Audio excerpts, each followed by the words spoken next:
When was the last time you had a look at the classic fairy tales? I grew up in the 50s and 60s, and that was the time of the Brothers Grimm, Mother Goose, Aesop's Fables, and that whole genre. Of course, we had Sleeping Beauty, Snow White, Cinderella, and those stories. If you haven't looked at those stories lately, it's worth a peek to appreciate how far stories for children have come, especially for girls. In the classic tales, there's no effort to hide the frank misogynistic stereotypes. They're declared right out loud, which tells you just how entitled men felt to villainize women in that era. One of the projects I'm eager to start for my new stationery line, A Woman and a Bear, is a retelling of the classic fairy tales. Of course, they'll feature my signature snark and feminist fire in a much more progressive way than the classics. But to give you an example of the ridiculous brainwashing that took place in my generation, I'm going to read some pieces from this book, Classic Fairy Tales. It contains several of the most popular stories like Goldilocks, Little Red Riding Hood, The Three Little Pigs, and the one that I'm focusing on today, Hansel and Gretel. There are details in the story that I had forgotten or maybe never knew. It's a real eye-opener to see how females were depicted as so evil. So let me read a few passages to you. I'm assuming you all know the basic story behind Hansel and Gretel, where a little brother and sister get lost in the woods, and they can't find their way back home because the birds ate all the breadcrumbs that they dropped. So they happen upon a gingerbread house that's inhabited by this horrible, evil old witch who wants to fatten them up to eat them. Lovely, right? Just perfect bedtime story for kids. But in this particular book, I wasn't aware of exactly how the children end up in the woods to begin with. Seems like a case for Child Protective Services. But in this telling, the husband, well, this family of four, husband and stepmother, mind you, the evil stepmother. And it says in here, the poor husband sighed and said to his wife, parentheses, who was not the mother of his children, but their stepmother. Lovely. What will become of us? I cannot earn enough to support myself and you, much less the children. What shall we do with them so that they do not starve? And so here's the stepmother's reply. I know what to do, husband, capital H. She replied, early tomorrow morning, we'll take the children for a walk across the forest and leave them in the thickest part. We'll light a fire and give each one a piece of bread. Then we'll leave them alone. They'll never find their way home again, you can be sure of it. And then we shall only have to work for ourselves. That is unbelievable.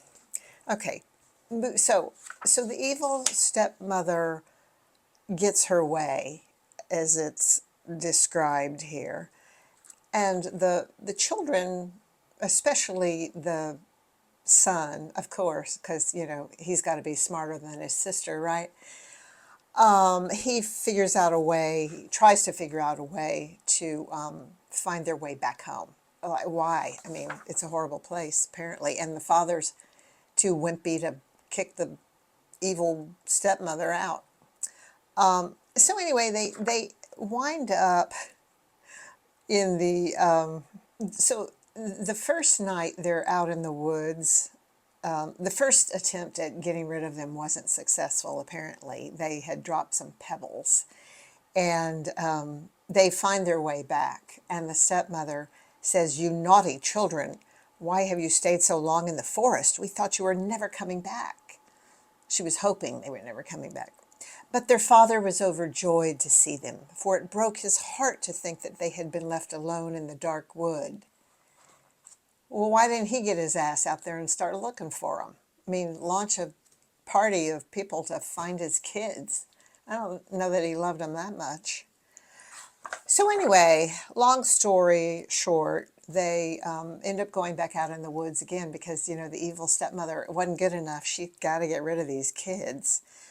So they end up at the witch's house in this they find her gingerbread house, and it's very tempting, of course. They start nibbling the cookies, and meanwhile, the brother is trying to reassure the sister that everything's going to be okay. So they're nibbling on this house, and this wicked old witch, of course, it's, you know, this wicked old woman. We all know how scary old women are. She nabs them, and, you know, she's going to fatten them up and try to eat them. So they end up pushing her in the oven and baking her instead. Ay, ay, ay. This is a story you're going to read to your kids at bedtime. After they find their way back, okay, wait. So they find their way back home, and here's what it says about the father. Poor man, he had not had a moment's peace since his wife had left his children in the forest. Now he was full of joy at finding them safe and well again, and they had nothing more to fear, for their wicked stepmother had died. Yeah, let's just kill her off. But they brought home, they had pockets full of gems and all kinds of precious stones for their father. So he lived in happiness with his children for the rest of his long life, now that he was free of a woman. That's the story. I mean, that's the crux of the story. And I can't wait to get into the others. But, okay, the illustrations are gorgeous in this book, I gotta say. They're really beautiful. I'll show you a few at the end. But when I think of how the women in this story are villainized, and this is what you're teaching your children, when you think about the generations of children growing up with this bullshit, it's no wonder women have to constantly fight for a place at the table. And let's not discount the brainwashing of the parents who are doing all this reading, because, you know, kids want a story to be read over and over and over. So the parents are getting these messages. I mean, even if you don't agree with it, it's just constantly playing on a loop in your head. I honestly think stories like this were written in that time to instill a fear of authority in children. This was the time of spare the rod and spoil the child. Children were to be seen and not heard. They were not celebrated. That was not the parenting paradigm in that era. I guess it's no wonder that we find ourselves with a leader who tries to lead by causing people to be fearful. But I digress.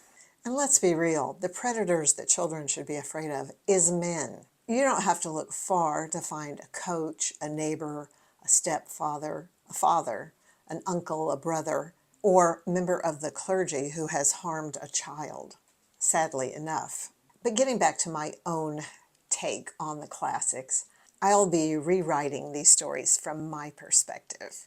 I'm calling it Modern Fairy Tales for Troubled Times. The first tale I'm going to tackle is Goldilocks, but I'm going to feature a little girl with a bunch of red hair, and I'm going to call her Gingerlocks. I want her to be as spunky as she is sweet. I'll be sharing my version of Gingerlocks with you as soon as I finish some illustrations.